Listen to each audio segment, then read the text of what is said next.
Okey, Assalamualaikum dan selamat sejahtera. Okey, so Alhamdulillah kita berjaya berjumpa dalam episod pertama sesi podcast bersama dengan saya, Coach Shakil Haziq, Coach saham anda guys. So untuk maklumat you guys yang mungkin tak kenal saya kenalkan diri dulu. So nama saya Shakil Haziq. Okey, boleh panggil saya Coach Shakil Haziq. Alhamdulillah di Malaysia saya merupakan antara ahli termuda yang menjadi full member of Society of Technical Analysts MSTA United Kingdom, dan Alhamdulillah di Malaysia juga saya merupakan antara ahli termuda yang mendapat certified financial technician SCFTUS, Alhamdulillah dengan izin Allah. Alright, saya juga telah menghabiskan saya punya masters dalam Islamic Finance Practice MIFP di INSIF, which is Universiti Al-Ahli Bawah Bank Negara Malaysia. Dan saya juga merupakan antara panelis jemputan tetap untuk satu rancangan di RTM untuk saya berkongsi tentang ekonomi, untuk saya berkongsi tentang pasaran saham dan sebagainya lah. So Alhamdulillah, so ini adalah podcast kita yang pertama, iaitu podcast yang saya namakan sebagai Bicara Saham episod 1. Okay, so dalam sesi podcast ni ada banyak topik-topik menarik yang bakal kita bincangkan. So antara topik yang menarik untuk kita bincangkan hari ini adalah, pertama sekali untuk maklumat para penonton, video ini dirakam pada 17 Oktober 2023, dan pada 17 Oktober 2023 ni seperti yang anda sedia maklum, mungkin ada yang tak tahu, ada salah satu syarikat yang baru listed ataupun baru dimasukkan ke dalam Bursa Malaysia, ataupun so-called kita panggil sebagai initial public offering, iaitu Minox, MINOX. Saya tak tahu macam mana nak sebut dia. Okay, but actually Alhamdulillah, tahniah kepada mereka yang apply dan yang dapatlah the IPO, di mana kalau setakat video ini dirakam, kenaikannya lebih kurang 46% dalam masa tempoh satu hari, dalam hari yang listing ni lah, yang lebih kurang 46%. So tahniah, congratulations kepada yang dapat ataupun yang apply dan menerima saham IPO Minox ni. Alright, tahniah, congratulations sekali lagi. Dan of course kita faham saham IPO Minox ni adalah saham patuh syariah. So setiap kali anda nak apply IPO, pastikan anda semak dulu sama ada dia syariah ataupun tidak. Okay, so jadi bagi mereka yang tak tahu macam mana nak apply IPO, I think dekat ruangan kita, ruangan komen, ruangan posting kita ada sediakan link untuk anda cuba download one of our e-books yang kita sediakan. Kepada yang tak tahu macam mana nak apply IPO dan sebagainya, anda boleh baca the e-book. It's a free e-book yang kita sediakan kepada you guys yang mungkin tak tahu macam mana nak apply untuk IPO. So you guys can take a look at it, dan kita akan sambung selepas ini. Baik, kita sambung kepada tajuk yang seterusnya, topik yang kita nak berkata tentang hari ini dalam podcast kali ini, berkenaan dengan harga telur dan harga ayam yang bakal diapungkan untuk tahun 2024. Okey, dan kesannya kalau kita tengok pada hari Isnin 16 hari bulan 10 tahun 2023, kita boleh tengok beberapa harga saham-saham yang syarikat-syarikat saham yang ada kena-mengena dengan telur dan ayam ni berlaku kenaikan lah. Sebagai contoh, dekat sini kita tengok Le Hong ada peningkatan 15.79%, meningkat kepada 33 sen. Dan kita ada apa lagi saham yang ada kena-mengena dengan telur. Contohnya kita ada Leong Hub, dan kemudian kita ada juga TPC Plus Berhad, dan kita ada juga PWF Corp, LTKM, dan juga kita ada CAB Cap Cakaran Corp Berhad. Okay? Kemudian kita ada Teo Seng, dan kita ada QR Resources Berhad. So basically ada banyak saham-saham yang ataupun syarikat-syarikat yang kita boleh katakan correlated ataupun terlibat dengan bisnes telur ataupun ayam ni guys. Okay, dan sebagai contoh kita nak tengok salah satu syarikat, kita try tengok untuk one of the company yang kita sebut sebagai Teo Seng, ataupun kita tengok in terms of antara harga yang ataupun market capital di antara yang terbesar lah. Kalau kita tengok untuk Teo Seng guys, untuk Teo Seng, kalau kita tengok secara financial, kalau kita tengok secara financial syarikat ini, kalau kita tengok sepanjang beberapa kuarter ni, I think for the past 3 kuarter, 3 kuarter ni berlaku peningkatan daripada segi keuntungan profit syarikat lah, keuntungan syarikat Kalau kita perhatikan daripada kuarter 4 2022 sehingga kuarter yang kedua 2023, kita nampak peningkatan daripada 13 juta meningkat kepada 25.4 juta. Dan secara annual, okay, secara annual, secara tahunannya kita nampak ada sedikit boom ataupun pertambahan dari segi dia punya revenue dan juga daripada dia punya segi profit. Kalau you guys boleh tengok kat sini, pada tahun 2021 keuntungan syarikat lebih kurang 3 juta, and then 22 keuntungan syarikat meningkat kepada 21.6 juta, and then daripada segi sales juga meningkat lah, daripada 2022 652 juta, sebelum tu 2021 lebih kurang 530 juta. So ini satu peningkatan yang menarik. Dan setakat 2023, kalau kita tengok in term of keuntungan syarikat Teo Seng ni dah meningkat sebanyak 45.1 juta. Dan I think berdasarkan rekod yang kita ada, you guys boleh tengok sendiri, keuntungan syarikat ni telah mengatasi tahun-tahun yang sebelum-sebelumnya. Kecuali daripada segi keuntungan syarikat, I think pada tahun 2019 itu figura yang paling tinggi lah, angka yang paling tinggi, lebih kurang 58.8 juta. Itu in term of dia punya keuntungan. Dan mungkin kita boleh lihat akibat kesan ekoran daripada harga yang ayam ataupun telur ini yang bakal diapungkan tidak lama lagi. So kita boleh jangkakan bahawa ini akan bagi kesan positif kepada kepada keuntungan syarikat, kepada sales syarikat, sebab harga ni tidak lagi akan dikawal oleh kerajaan lah. Ini apa yang kita faham tentang apabila harga itu diapungkan, dan of course dia memberi kesan positif kepada syarikat-syarikat yang listed di Bursa Malaysia. Ini salah satu yang menarik kita tengok berkenaan dengan Teo Seng. And then selain daripada itu juga, kalau kita tengok dekat sini guys, ada beberapa syarikat lain, sebagai contoh antara yang market cap antara yang terbesar, iaitu QL Resource, QL Resources Berhad. Dan kalau kita faham QL Resources Berhad ni bukanlah fokus hanya kepada perniagaan yang berkenaan dengan telur dan ayam saja. Mereka ni ada macam-macam in term of perniagaan yang mereka ada. Sebagai contoh, kita tengok in term of dia punya business, dia ada marine product, dia ada consumer food, dia ada palm oil, minyak sawit palm oil pun dia ada. Okay, so technically dia bukanlah fokus 100% terhadap pasaran telur ataupun ayam. Tetapi kalau kita tengok dekat sini in term of profitable, kalau kita tengok secara profitable ni secara tahunan, secara tahunan kalau kita tengok ada peningkatan, kita boleh katakan ada peningkatan since daripada tahun 2020 sehingga 2023. Kita nampak an uptrend of peningkatan daripada segi dia punya sales, jualan dia ada peningkatan, daripada 2019 lebih kurang 3.6 bilion, 2023 dah meningkat kepada 6.3 bilion. So itu satu figure yang saya rasa menarik untuk kita nak perhatikan, untuk kita nak kaji guys. So sikit disclaimer, sikit disclaimer daripada segi kita punya podcast yang saya kongsikan hari ini. Ini bukanlah cadangan pembelian ataupun penjualan saham, cuma kita bincangkan apakah antara isu-isu hangat ataupun terkini yang kita perlu tahu berkenaan dengan pasaran saham, berkenaan dengan ekonomi. So ini salah satu topik yang saya rasa menarik untuk kita nak kongsikan dalam sesi podcast ni, berkenaan tentang the floating of harga ayam dan harga telur. I think ini sesuatu perkara yang kita perlu bincangkan, dan kita nak tengok apakah impact dan kesan dia. Dan kalau kita lihat kalau kita lihat secara positif ni, kalau kita lihat ada banyak kesan-kesan impak positif yang boleh memberi kesan kepada syarikat-syarikat yang terlibat dengan harga ayam dan harga saham ni. Sebagai contoh, saya sentuh beberapa syarikat tadi. Actually ada banyak syarikat, so I just start to pick up ataupun pick a few of these companies yang listed dekat Bursa Malaysia. Okay, dan sekali lagi saya ulang, ini bukanlah disclaimer, saya bukan bagi cadangan pembelian ataupun penjualan saham. Okay, cuma kita highlightkan apakah dari segi financial, apakah yang menarik tentang these companies dan sebagainya. Dan sebagai contoh macam QL ni, kalau kita tengok dari segi financialnya, setakat 2024, setakat 2024 first quarter 2024, dia punya sales revenue dia lebih kurang 1.6 bilion. Dan kalau kita tengok dari segi keuntungan syarikat lebih kurang 92.8 juta.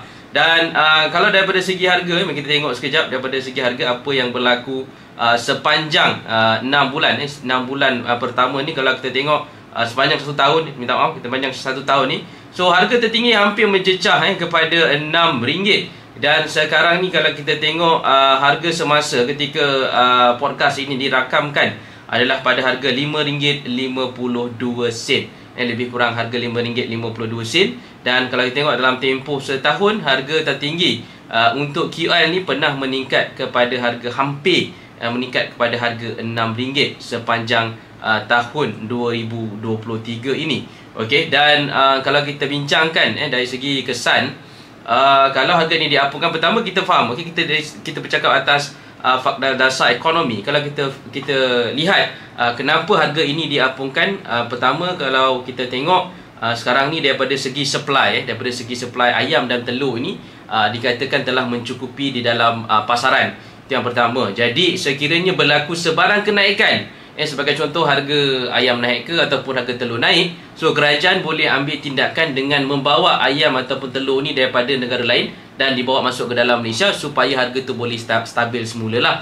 Jadi pada pandangan saya itu satu tindakan yang quite good, agak bagus daripada segi sektor ekonominya. Kalau kita lihat berapa bilion digunakan untuk subsidi ayam dan telur ni, I think lebih kurang 3 bilion lebih. Lebih kurang 3 bilion lebih yang diumumkan oleh Yang Amat Berhormat Perdana Menteri dan Menteri Kewangan kita, lebih kurang 3 bilion lebih.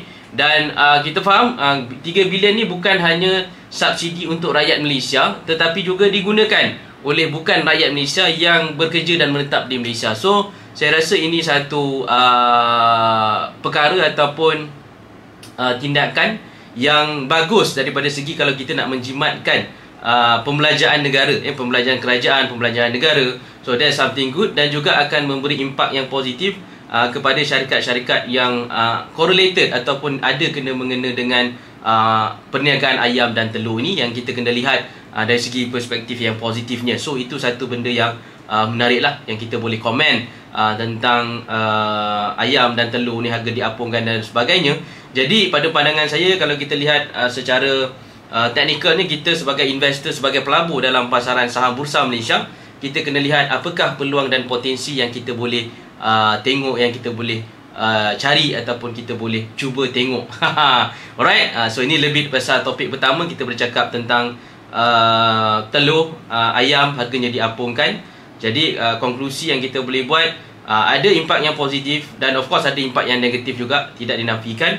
Tetapi kita cuba lihat apakah impak yang positif, antaranya kesannya kepada syarikat-syarikat yang berada di Bursa Malaysia ni yang membuat perniagaan ayam dan telur. Sudah pasti mereka mendapat impak yang positif. Dan kemudian juga daripada segi rakyat, mungkin kalau sekiranya kalau kita tengok cara intervensi kerajaan yang kerajaan bakal buat, sebagai contoh harga ayam ataupun telur ni tiba-tiba naik ataupun sebagainya, so kerajaan boleh intervensi dengan cara supply ataupun bawa ayam daripada negara luar ataupun telur daripada negara luar supaya harga itu dapat distabilkan semula. Alright, so ini adalah untuk topik kedua. Kita berehat sekejap dan kita sambung selepas ini. Okay guys, so kita nak masuk kepada topik kita yang terakhir, iaitu berkenaan dengan My Airline. Okay, so ini antara topik yang hangat I think pada Oktober 12 hari bulan 10 2023, syarikat ini mengumumkan suspension of its operation until further notice. Okay, so My Airline ni antara cerita yang saya rasa agak menarik untuk kita bincangkan dalam sesi podcast kita hari ini. So kalau kita faham, My Airline Sdn Bhd ini ditubuhkan pada tahun 2021, Januari. Dia telah di-establish, ditubuhkan pada tahun 2021. Dan mereka start terbang, tak silap saya, bermula pada tahun 2022, Disember 1 Disember 2022. First flight mereka adalah bermula di Terminal 2 KLIA ke Langkawi, Kuching dan juga Kota Kinabalu. So My Airline ni ditubuhkan 2021, and then mereka start dapat license dan sebagainya pada tahun 2022, and then mereka start terbang penghujung 2022. Dan 10 bulan, I think 10 bulan mereka beroperasi. Akhirnya mereka telah menghentikan operasi mereka pada 12 Oktober 2023. Yang ini yang masih lagi menjadi persoalan dan tanda tanya lah kepada kita. Dan kalau kita faham, syarikat My Airline ini, siapakah antara pemilik terbesar untuk My Airline? Kalau kita boleh tengok dekat sini, mengikut data SSM, setakat 30 Ogos 2023, okey, My Airline ni dia ada 3 shareholder yang terbesar. Antaranya adalah Zillion Wealth Berhad sebanyak 99.25% dan Trillion Cove Holding Berhad sebanyak 0.625% dan former My Airline CEO Rainer Teo Keng Hock sebanyak 0.125%. Dan apa yang menarik adalah berkenaan dengan Zillion Wealth dan Trillion Cove ni, di mana dianya dimiliki oleh Datuk Allen Goh Huan Hua. Datuk Allen Goh Huan Hua lah.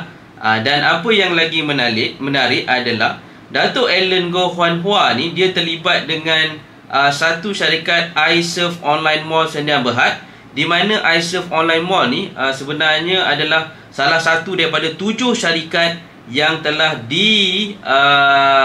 didenda sebanyak 50 juta daripada Bank Negara Malaysia bulan lepas kerana mengambil deposit tanpa sebarang lesen. Okey, ini satu perkara yang saya rasa agak menarik untuk kita nak bincangkan dalam berkenaan dengan My Airline ni. Dan kalau kita perhatikan sebenarnya kes berkenaan dengan iSurf Online Mall ni, I think dia telah berlarutan beberapa tahun sebelum ini, dan ianya bukan dalam siasatan Bank Negara Malaysia. I think dah agak lama sebenarnya dalam siasatan Bank Negara Malaysia, BNM, kalau kita perhatikan daripada segi laporan-laporan berita dan sebagainya. Dan kes ni sebenarnya actually dah agak lama, tetapi persoalannya adalah kalau kita tengok apa yang diupdate baru ni, yang diupdate oleh yang ini yang dikeluarkan daripada CAAM, iaitu Civil Aviation Authority of Malaysia, di mana mereka membuat technical audit, I think pada 3 Oktober, Oktober 3 bulan 10 itu. So mereka membuat internal audit, dan internal audit ni menyatakan bahawa tidak ada sebarang tanda-tanda yang syarikat My Airline ni ada sebarang masalah financial ataupun masalah kewangan. So ini satu perkara yang agak menarik jugalah kalau kita tengok, walaupun mereka dah buat audit secara dalaman, internal audit, tetapi mereka lihat tidak ada sebarang kesan ataupun impact ataupun daripada segi kewangan lah, dari segi financial, di mana syarikat My Airline ni akan menghadapi masalah sepatutnya dia going concern dan sebagainya. Tetapi end up pada 12 Oktober, 3 Oktober mereka baru buat kenyataan. 12 Oktober tiba-tiba syarikat mengatakan mereka ada masalah kewangan dan sebagainya. Dan hampir lebih, I think lebih ramai yang kalau kita tengok dekat sini, lebih kurang 125,000 penumpang yang terkesan akibat daripada penangguhan ataupun suspend syarikat My Airline punya operasi, ditangguhkan ataupun disuspend. So jadi ini satu isu yang agak besar lah, lebih kurang 125 orang yang terkesan, dan total refund adalah lebih kurang 22 juta. Cuma yang menarik bagi saya adalah berkenaan dengan pemilik syarikat ni. Kalau you guys seperti saya kongsikan tadi, iaitu Datuk Allen Goh ni, kalau kita perhatikan ada kes berkenaan saman ataupun denda yang dikenakan oleh Bank Negara Malaysia terhadap salah satu syarikat daripada 7 syarikat itu, iSurf Online Mall, yang merupakan milik Datuk Allen Goh jugalah. So ini satu perkara yang menarik untuk kita nak perhatikan. Dan of course kita masih menantikan apakah tindakan lanjut daripada pihak syarikat. Dan of course kalau kita lihat pihak syarikat mengatakan mereka akan membayar semula lah, dan hopefully benda itu akan dapat diselesaikan dalam keadaan yang segera dan memudahkan para penumpang dan sebagainya. Dan juga kita juga kena melihat kepada faktor pekerja-pekerja di My Airline juga, yang kita tak tahu apakah nasib mereka di sana, tapi kita doakan bersama-sama agar mereka dapat pampasan yang sepatutnya sekiranya ada sesuatu perkara yang berlaku. Dan kalau boleh kita harapkan My Airline ni akan terus terbang sekiranya ada funder-funder ataupun anyone yang akan masuk sebagai pelabur baru dekat dalam My Airline ni. Sebab kalau kita faham business aviation is not an easy business lah. Kalau kita faham tentang aviation business ni, even kita boleh tengok berdasarkan sejarah-sejarah yang ada sebelum ni. Sebagai contoh, Malaysia Airlines Mas, kita ada banyak isu-isu kalau kita bercakap tentang aviation punya industri. Ianya bukan mudah untuk sesuatu syarikat untuk nak mengembangkan. Kita ada yang sebelum ni yang kalau kita tengok Ryanair. Yes, Ryanair is one of the story juga sejarah before this. One of company aviation, syarikat aviation penerbangan yang mengalami masalah sama, di mana mereka terpaksa tutup dan gulung tikar because of financial issue dan sebagainya. Jadi kita doakan sama-sama agar syarikat ni insyaAllah dapat diterbangkan semula, dapat beroperasi semula, dan kita doakan para pekerja juga mendapat bantuan ataupun mendapat pampasan yang sepatutnya lah. Itu yang kita harapkan daripada apa yang berlaku dengan My Airline lah. Okay, so guys, so ini adalah the first podcast kita yang pertama. InsyaAllah kita akan ada episod yang kedua. If you have any cadangan ataupun suggestion, apakah topik yang kita patut bawa dalam rancangan podcast yang seterusnya, please tinggalkan dekat ruangan komen apakah topik ataupun tajuk yang anda nak kita bawa. InsyaAllah kita akan cuba bawa selepas ini, supaya kita dapat kongsikan lot of info ataupun perkara-perkara penting yang you guys need to know.